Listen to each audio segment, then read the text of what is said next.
Chapter 1. Representative Jamie Raskin. Tension is all over the House Judiciary Committee hearing room. The air in here is the kind that settled deep in the walls and hung over every word like a storm cloud ready to break. Representative Jamie Raskin, a constitutional scholar and one of the chamber's sharpest legal minds, had just finished delivering a methodical, impassioned defense of birthright citizenship. With the cadence of a professor and the conviction of a public servant, he cited the text of the 14th Amendment. All persons born or naturalized in the United States and subject to the jurisdiction thereof are citizens of the United States, emphasizing the clarity, the history, the unbroken jurisprudence. His words were not merely a rebuttal, but a warning, a reminder that the Constitution could not be molded at will to fit the political fashion of the moment. He spoke to debunk the swelling calls from hardliners to abolish birthright citizenship for the children of undocumented immigrants, framing such efforts not only as unconstitutional, but as morally corrosive. Across the aisle, Representative Chip Roy of Texas had had enough. His face flushed, his jaw clenched, he slammed his palm against the table, the thud breaking the taut silence. "The gentleman is engaging in legalistic sophistry," he barked. The founders never intended the 14th Amendment to be a loophole for illegal immigration. This was about freeing the children of slaves, not incentivizing people to break our laws and then claim constitutional cover. Murmurs rippled through the chamber, cameras capturing every reaction. The Republican side nodded vigorously. The Democrats sat stonily, some scribbling notes, others staring ahead. The chairman banged the gavel, calling for order, but Raskin was already leaning forward in his chair, his tone measured but unshakable. "With all due respect, Representative Roy," he said, "the Supreme Court has repeatedly affirmed the principle of birthright citizenship, most notably in United States versus Wong Kim Ark. The law, like the Constitution, applies universally, or it means nothing.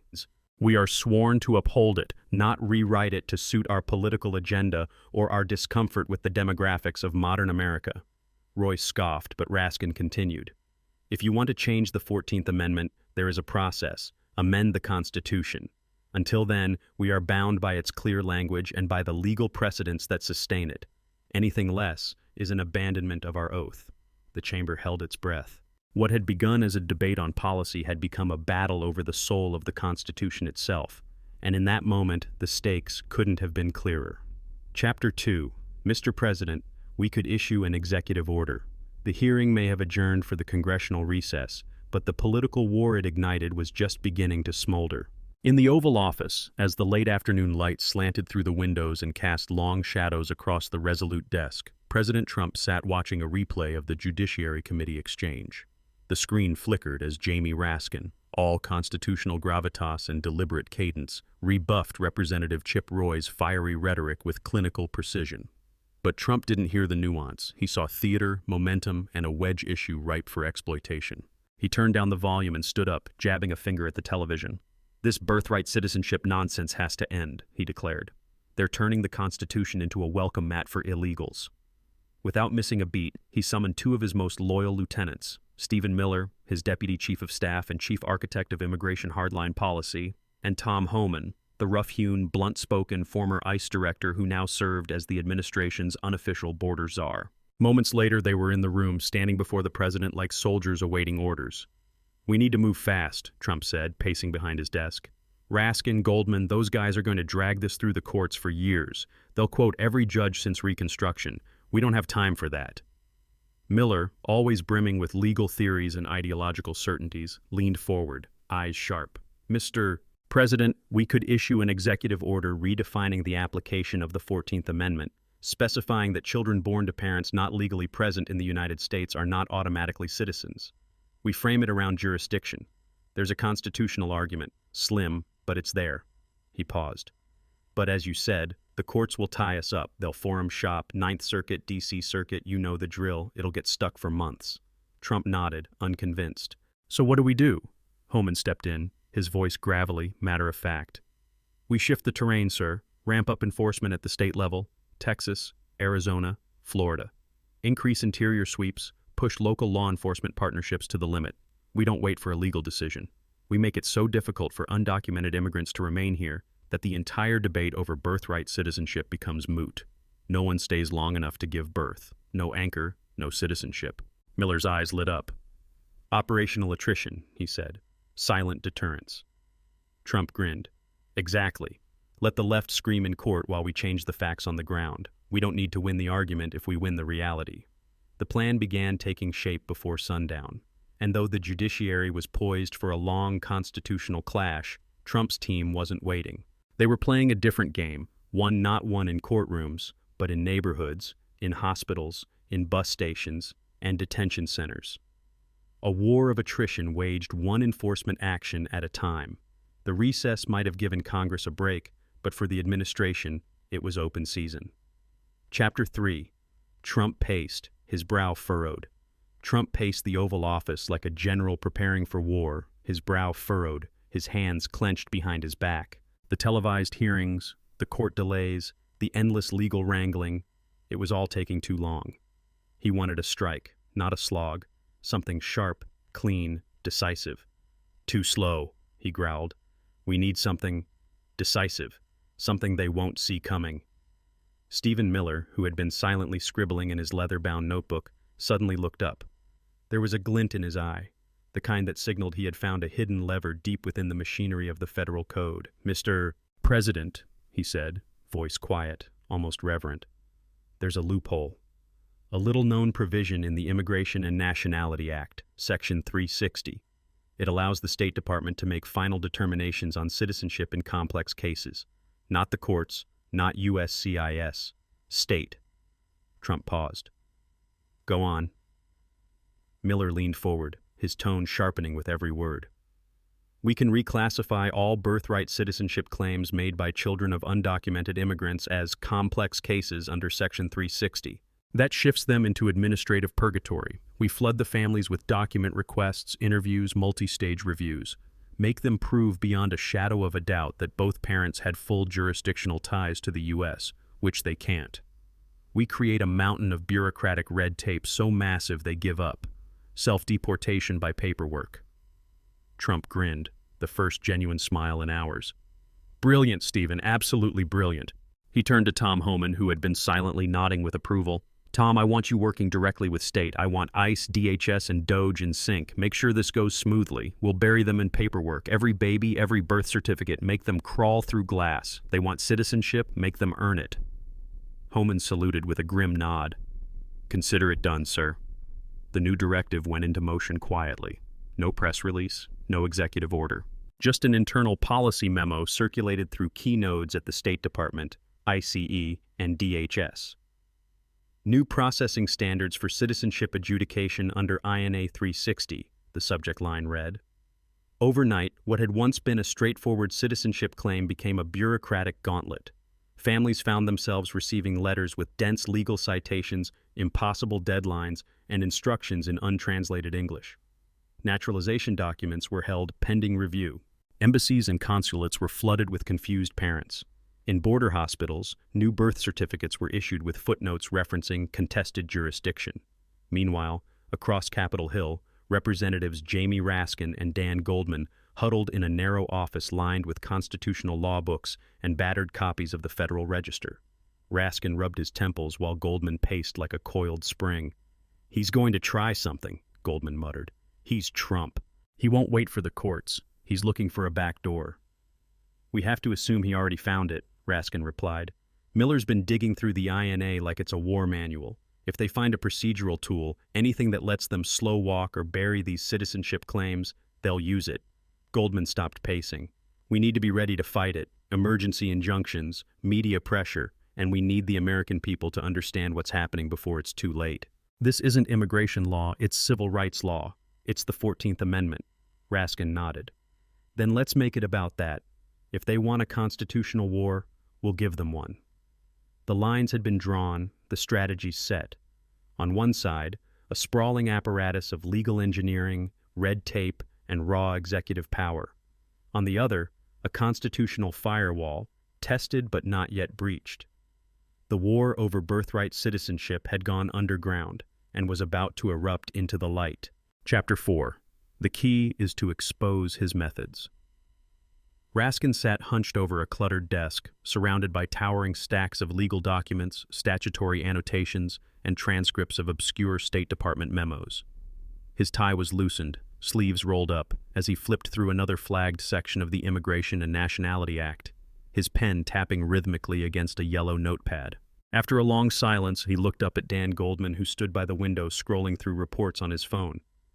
"The key," Raskin said, voice low but urgent, "is to expose his methods. We have to show the American people that he's trying to circumvent the Constitution, not through legislation, not through court rulings, but through bureaucratic trickery, paper barriers, silent denial." His eyes burned with conviction. "It's voter suppression logic applied to citizenship. That's what this is." And he was right. Over the next few weeks, while headlines remained consumed with the fallout from Buma's trial and the aftershocks of Trump's growing political dominance, the administration moved with chilling efficiency. Quiet policy memos, reclassifications, and procedural rewrites were distributed to regional offices of DHS and the State Department. There were no press briefings, no legislation, no public acknowledgement, just the soft, relentless turning of the federal machine. Reports began to trickle out through immigrant legal aid groups and overworked public defenders. Families who had always assumed their American-born children were citizens began receiving cryptic letters demanding proof of parental immigration status. Hospitals in border states were served with requests to retroactively verify the legal presence of mothers at the time of birth.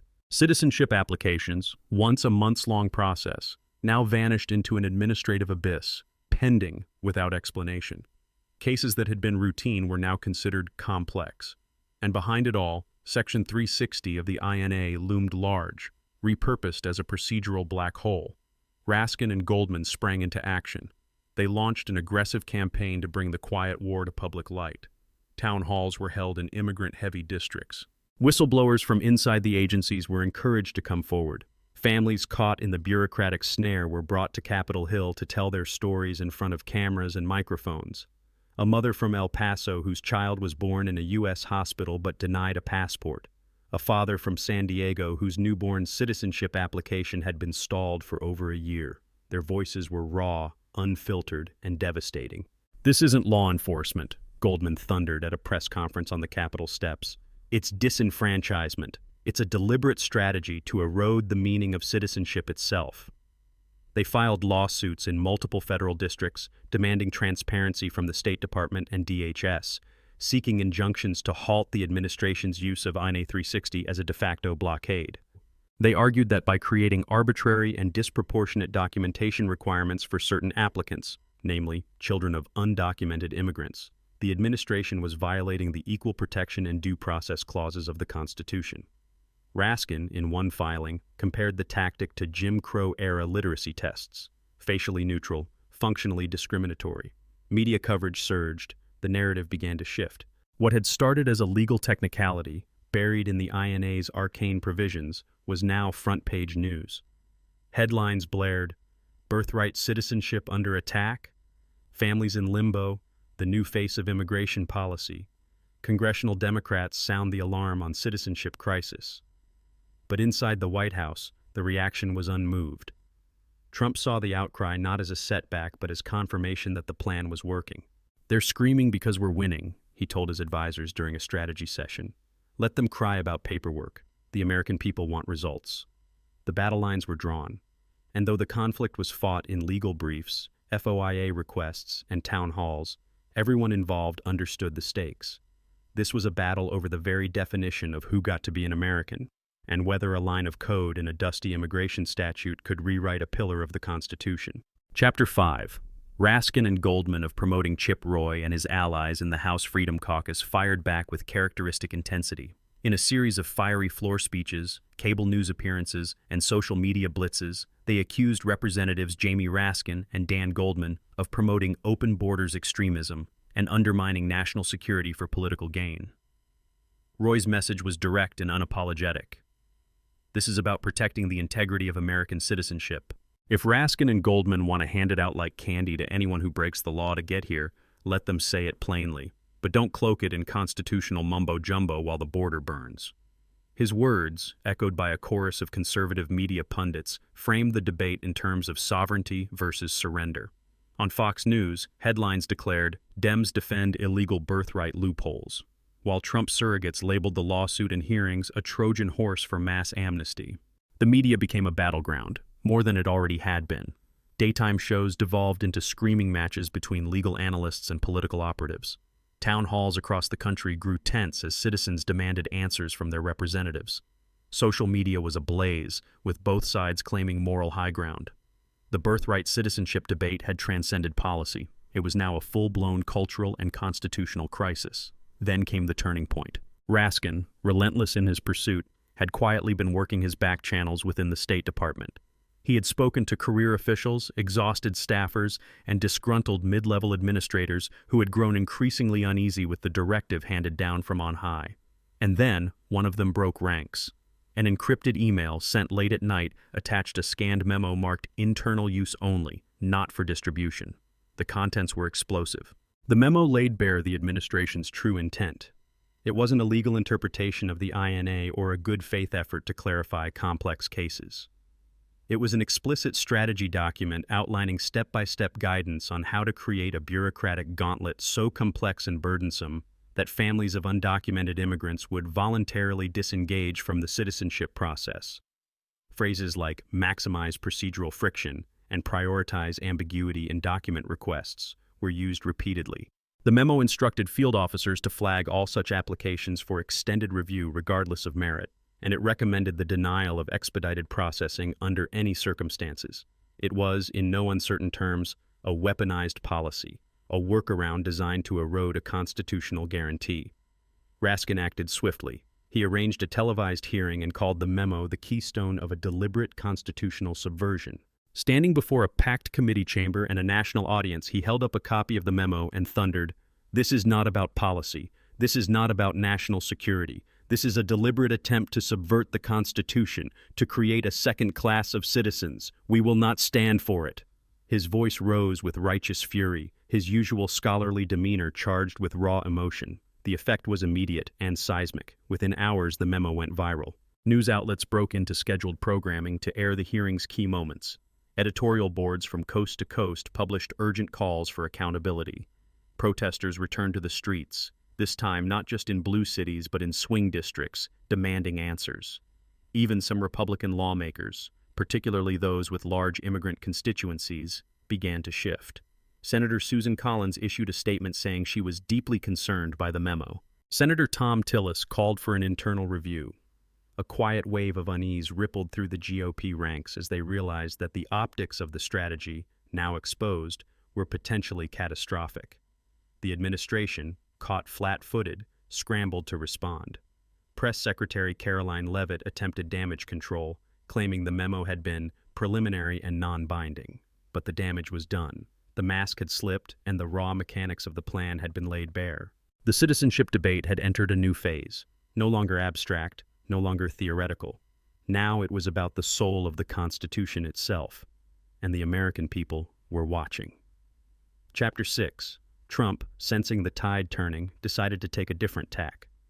Trump, ever the political tactician, sensed the shift in public sentiment following Raskin's bombshell hearing. The leaked memo had done damage. It had peeled back the curtain too far, exposing not just a bureaucratic strategy, but a cold and calculated maneuver that even some of his supporters found difficult to defend. The backlash was real, and for the first time in months, the narrative risked slipping out of his control. But Trump wasn't one to retreat. He pivoted, and he did so with characteristic flair. Days later, under the blazing sun in Yuma, Arizona, President Trump stood at the podium before a roaring crowd, American flags whipping in the wind, the desert skyline stretching behind him. This was his arena, among loyalists, border agents, veterans, and everyday Americans who saw the chaos of Washington as distant noise. He came not to apologize, but to reframe, to reassert control over a narrative teetering on the edge. "I'm not against legal immigration," he said, his voice booming over the loudspeakers. "Let me say it again, for the fake news media. I am not against legal immigration. I'm for smart immigration. I'm for securing our borders and ensuring that American citizens are not disadvantaged by those who break our laws. We're not going to allow a system that rewards law-breaking and punishes law-abiding Americans. We have to protect the value of American citizenship. We have to stand tall for our nation." The crowd erupted in cheers, and Trump, feeding off the energy, turned to his next move. "I hear the concerns," he continued. "People want fairness, they want clarity, and they want results. So today, I'm announcing a new initiative, the Citizenship Integrity Program. It's a bold new process that ensures every citizenship claim is treated with respect, but that fraud, abuse, and loopholes are stopped cold. We're going to process legitimate claims faster, with fewer delays and more transparency. No more hidden reviews, no more secret lists. If you qualify, we'll make it happen. If you don't, we won't let you cheat the system. He paused, letting the applause roll through. And to make sure it's done right, I'm appointing someone respected, someone who understands the law, who's not political, who will ensure fairness and justice for everyone. Trump held up a folder bearing the presidential seal. I'm naming Judge Linda DeWitt to lead this effort. 25 years on the bench, no nonsense and no time for games. She'll report directly to me. And yes, we will be fully transparent. Every quarter, we'll publish stats. We'll show the American people exactly what's happening. No secrets, no spin. The crowd cheered again, louder this time, and across the country, the media scrambled to catch up. Trump had managed once again to flip the narrative. What had begun as a legal and moral quagmire had been recast as a campaign of reform. The Citizenship Integrity Program was framed as a solution to both sides of the issue, enforcing law and order while addressing the bottlenecks exposed by Raskins' hearing. The pivot didn't erase the controversy, but it blunted its edge. Even some moderates praised the move as a necessary correction.